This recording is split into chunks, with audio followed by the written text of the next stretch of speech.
Hi everyone, welcome back to Gentlemen Prefer Cinephiles. So today is the last day of Noir November, and then we will be getting into 007 December, which I'm so unbelievably stoked about. It's going to be super exciting, super fun. We're covering every single Bond film, and I'm just super stoked about it. But first things first, we got to wrap up Noir November with a couple final selects for the month of November. I'm so sad to say goodbye to my favorite month of the year, but that is A-okay, because we're just moving on to new things and in the new decade, and it's going to be amazing. Jasmine, could you hand me that notebook really quick? Okay. Sorry, I forgot my notes across the room, and my little sister is visiting, so I'm going to have her bring them to me. Thank you. Thank you. Welcome. So first we are going to be talking about The Lady from Shanghai. So The Lady from Shanghai is a film directed by Orson Welles, starring Orson Welles and Rita Hayworth. It's about a sailor who gets caught up in this kind of bad relationship, I suppose, if so to speak. So the really interesting thing about it is it's playing off very strongly the hype that Rita Hayworth obtained in Gilda. And that is a super fascinating element of the film, because it's really like, yes, in the promo of it, you get like, Gilda won't matter after you meet the lady from Shanghai and X, Y, and Z. But the way that Gilda plays into the narrative is very interesting, because it almost feels like the film is trying to take all the elements of Gilda and multiply them, or like do them in different ways, which is super interesting because the films were produced by the same person, and the introduction to Orson Welles, I think, creates a really interesting contrast to Gilda, because it feels a step closer to, or I guess it feels a step away from film noir, in that Orson Welles' style, while yes, it is highly influential and influenced by film noir, it still is very strongly distinct from it. So it's really interesting as a film noir. It's another, the thing about film noir is because it's such a hyper-specific genre, all the films we're talking about throughout the series seem to kind of like redefine it or look at it in a different type of way, so that's super interesting. This film, again, it was produced by a woman, by Virginia Van Up, I believe. She is the same woman who produced Gilda. So that's a super interesting point to note, because in studio Hollywood, producers were almost synonymous with directors, so seeing her creative control is very like clear throughout the film. I also think that the sailor aesthetic it goes with, especially with Orson Welles' character being a sailor, is a really interesting aesthetic decision to pair with film noir. I also thought it was interesting too, because when you look at something now like Lighthouse, it feels like, if we're looking at the balance scale of sailor aesthetic and film noir in this movie, and it being like very, film noir introduction of sailor aesthetic, I think that The Lighthouse is like the opposite of that, where it's very sailor aesthetic with the introduction of film noir elements. So if you like The Lighthouse's style, it might be cool to watch Lady from Shanghai, because like it's the similar style playing just on a different side of the spectrum, I guess. So yeah, so I there's very heavy narration in Lady from Shanghai, like there usually is in a lot of noir movies. And the really interesting thing about it, if we're going off of Lady of Shanghai being this like, pseudo Gilda, trying to extend Gilda, looking at the narration of the two men in both movies is very intriguing, because you have Johnny in Gilda being very open and overt about his feelings in the narration, right? So he's very clear. He's like, this is what I'm doing to punish her, X, Y, and Z. This is how I feel about her. You get a very honest look at who the lead character is in the narration. However, in The Lady from Shanghai, it feels interesting because Orson Welles' character needs time within the narrative to develop as an individual, to the point where he gets to the honesty that Johnny is already at in Gilda. It takes Orson Welles' character a very long time to get there. And so watching his narration change as the story events occur, but also it being formatted in this way where like he's reflecting on the narratives, he's reflecting on the events of the narrative, is super interesting, and it's really interesting to compare the two as well, so that is something super fascinating. So then, yeah, so at multiple points, there's this really interesting camera technical thing that Orson Welles does. And I think part of it comes from, the way he likes to play with deep focus and focus in his movies. But there's a really interesting focus on the foreground and not the subject. I'm not necessarily sure what it means or what purpose it serves, other than aesthetic, but it looks really beautiful and it adds a really interesting, like, I guess, unbalanced or like slightly skewed presence or that you get in film noir. It feels a step away from, traditional old Hollywood techniques, so that's super, super interesting to see. Also, this film, in addition to Asphalt Jungle, introduced this kind of pseudo-looking handheld camera effect in a couple of the sequences. It didn't quite take the direction of Lifeboat, where, like, by Hitchcock, where, like, the camera's physically shaking with the boat, but it had a really interesting introduction of handheld at elements, or handheld looking, because I don't believe there were any possibilities for handheld in this day. But yes, the thing with The Lady from Shanghai that you see, that's not that, like, when we compare it to the other films we see in Noir November, but also today, like, the audience is very low on the hierarchy of knowledge during The Lady from Shanghai. It almost feels like, looking at all the Noir November films, it feels like the audience is the lowest on the hierarchy of knowledge here. And then I would say closely followed up by Mildred Pierce, but we'll get there in a little bit. But that was a super interesting decision because the whole, like, mystery behind this whole Lady from Shanghai thing is super fascinating because you never really get an explanation because the audience is very low on the hierarchy of knowledge, but eventually they get to the point where they know as much as Orson Welles' character, because that's kind of who the movie's lens is through. So that's a super cool twist that the film does. In addition, there's this interesting thread of class commentary. It's not really like, I don't know how super, super developed in depth it is, but this whole idea that Rita Hayworth is this, like, rags to riches type of woman who has, like, tricked herself into upper society and has to, like, have people around her to protect her, namely, one of the, I think she's like a maid that's with her, and then even, Orson Welles' character, who's distinguished and characterized as a person from the lower class, compared to the upper class of Rita Hayworth and her husband. It's super, super interesting to see how that functions and how this woman feigns the need for protection because there's this illusion of her coming from a lower class and, like, becoming this upper class socialite, becoming this upper class socialite woman is what I mean. But yeah, that was, like, something it kind of dipped its toes into. It didn't fully flesh that out in the same way that, like, Mildred Pierce talks about class and things like that. There was this weird fetish thing that happened with the relationships that made me, like, that really fascinated me with film noir, because film noir, you get a look at sexuality and you do get a sense of fetish. Like, and for example, in Asphalt Jungle, we got Marilyn Monroe with an older man in this, like, kind of like daddy-daughter scenario type of thing. And so that was an interesting look at fetish. But in Lady from Shanghai, you get this really interesting inclusion of her husband, which it feels very different than, like I said, Gilda, because it feels like it's trying to extend off of Gilda or, like, make it more extreme, I suppose, than Gilda. But so it's like her husband is watching the relationship between her and Orson Welles develop, and he very clearly hates it because obviously what husband is going to like seeing another woman, develop a relationship with a man. But at the same time, it almost feels like the same amount that he hates it is the same amount that he really likes it and likes watching it and likes instigating it, which was a very, very fascinating, like, power dynamic, and it created an interesting tension between the love triangle that's going on in Lady from Shanghai. But yes, the whole contracted suicide bit as well, or, like, the whole way the film dealt with murder and things like that, things of that nature, was also very interesting because it felt like a step further for film noir. And I think a lot of that comes from Orson Welles' direction. I really love Orson Welles. I think he does a really great job, and, like, so I'm a little biased towards him and I want to say that that's him. But yeah, and also there is a step into the courtroom that this film makes with the whole trial that Orson Welles has to go under. And that's really interesting for film noir too, because you usually see film noir as this genre entity that exists in a city, out in the landscape, as opposed to in the nitty-grittiness of a trial or the logistics of a trial. And that was super, super interesting as well, seeing film noir be introduced to a courtroom scenario.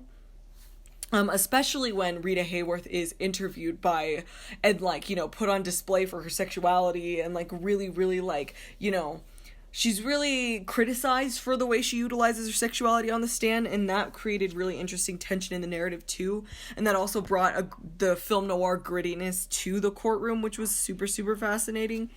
I didn't know how to feel about the lady from Shanghai element, though, if we're going to that, because in the narrative, you have this introduction of Asian aesthetic that is obviously very clearly, Asian aesthetic appropriated and pilgrimaged by the West in old Hollywood.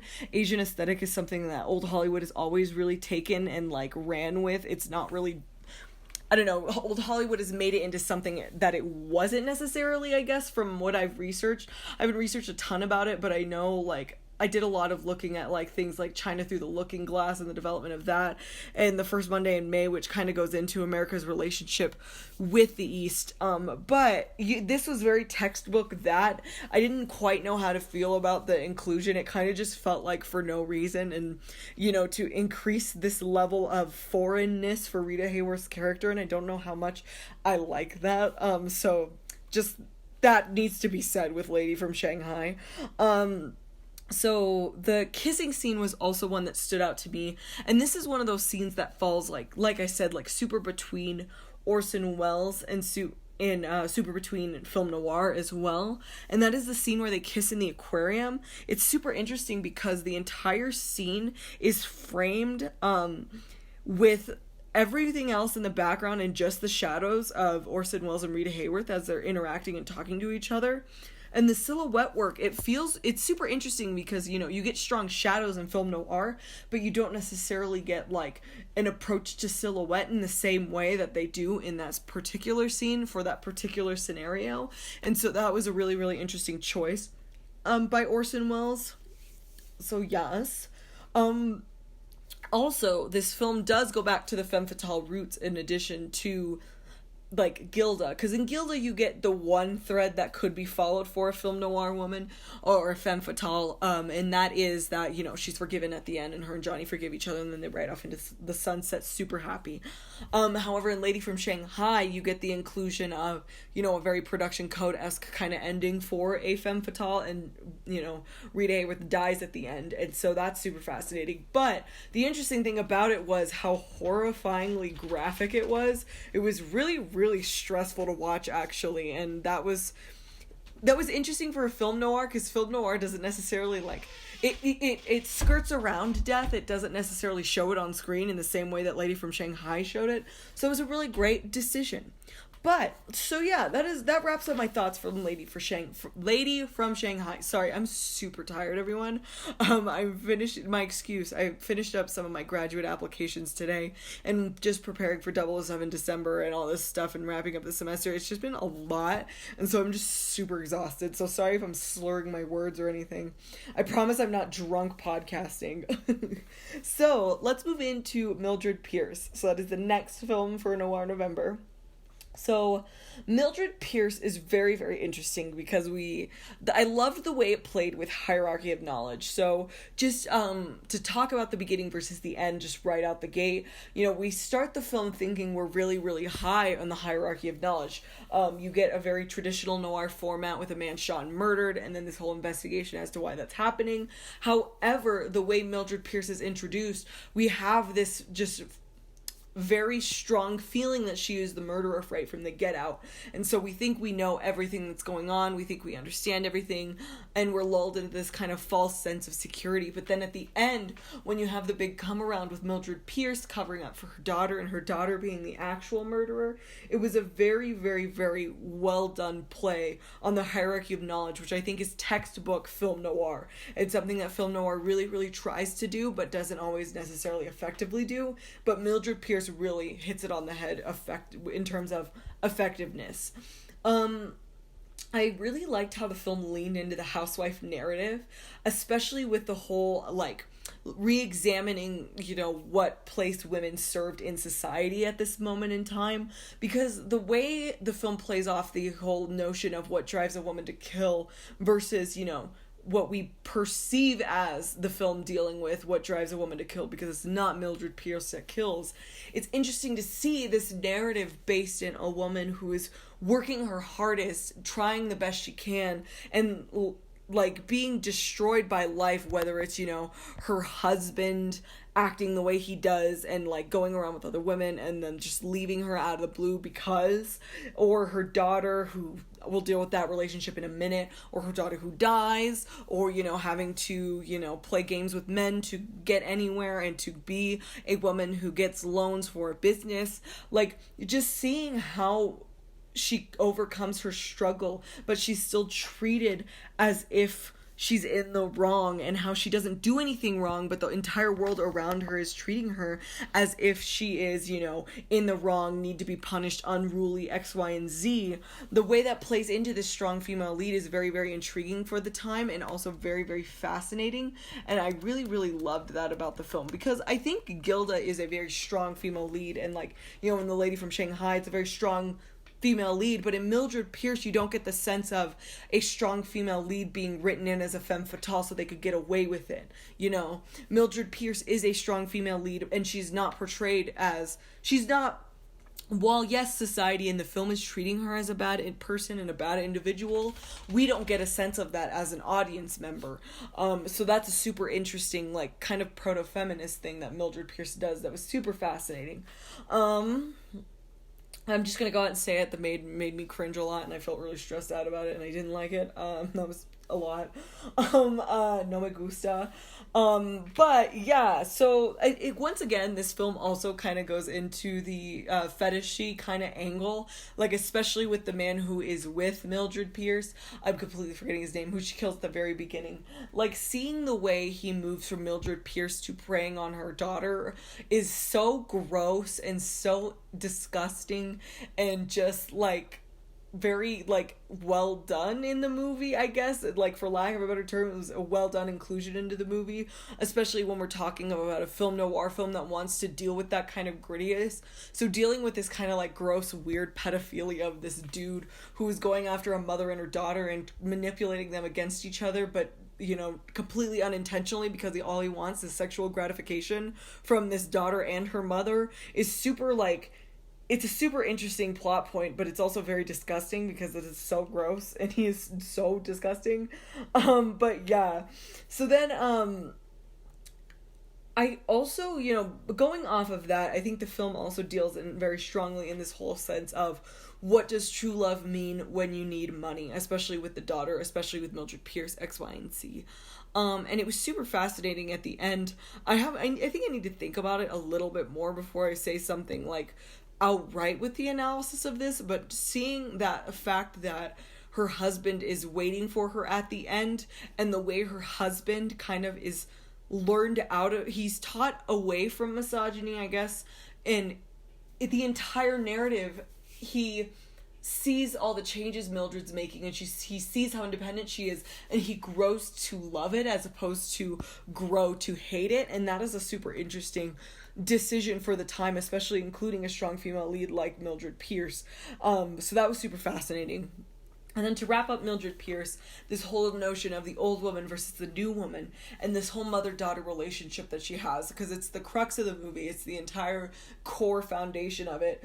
I think the most particularly interesting thing that I wanted to talk about in relation to it is this kind of like class reinforcement in the young individual, because usually in film you see the youth as being people who are showcasing the future or showcasing what society should be like, stuff like that. However, when you look at Mildred Pierce, you get Mildred Pierce breaking through as the older woman, whereas her daughter is holding on to these old notions of class and old notions of what a woman should and shouldn't do based on her upbringing or based on her class, and or, you know, and that is a super, super interesting thing about Mildred Pierce, is just looking at class commentary through two women and how they approach making money, essentially, and how, you know, one of them was taught into, whether it was through her mother, through her father, through X, Y, and Z, one of them was taught into believing that she needed to hold to traditional tried and true,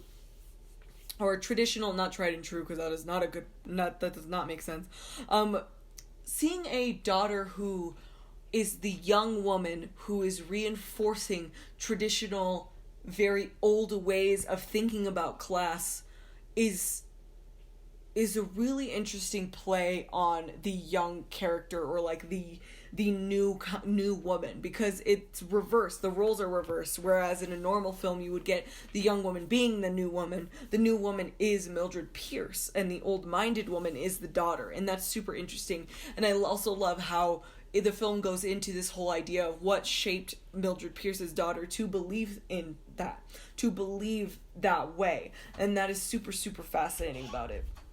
And then finally is Sunset Boulevard, the absolute film. I can't even... Okay, so I rewatched it for the first time in a really long time tonight, and I actually decided that I'm probably going to wait until the new year to really go into it, because I think it's just such an excellent all-around film noir film. Billy Wilder kills it, the actress kills it. But, you know, the biggest thing about Sunset Boulevard that I really love is I love watching this woman going through this existential meltdown, nightmare, you know, complete breakdown of self, not as a result of anything she did or didn't do, but because of she's a product of the world around her, and she's, you know, doing these things because that's how the world taught her to be. And it just completely leads to her complete destruction of self. And that is just so amazing. And that is so perfect film noir, especially if we're talking film noir as an entity that shows the grittiness, the horrors, the very tried and true, you know, hard society, hard world. That is just, Sunset Boulevard just does an excellent job all around, every which and way. But yeah, so you can look out for that in the new year. But thank you all so much for coming to Noir November. I'm so excited because when this is uploaded, starting today, December 1st, we are going to be uploading every single day for 007 December. We are covering every single James Bond movie, and it is going to be so unbelievably excited. I have a special place in my heart for James Bond because Skyfall and the opening title sequence of Skyfall was my moment where I realized I wanted to be a filmmaker. And so, you know, the whole franchise is just really, really important to me aesthetically, you know, just in terms of my filmmaking. I just love it. It's so important. But yeah, thank you all. I will see you later today with the very first episode. We're covering North by Northwest and the history of the spy genre before tomorrow when we step into Dr. No. But thank you all so much. I really appreciate you all. Bye.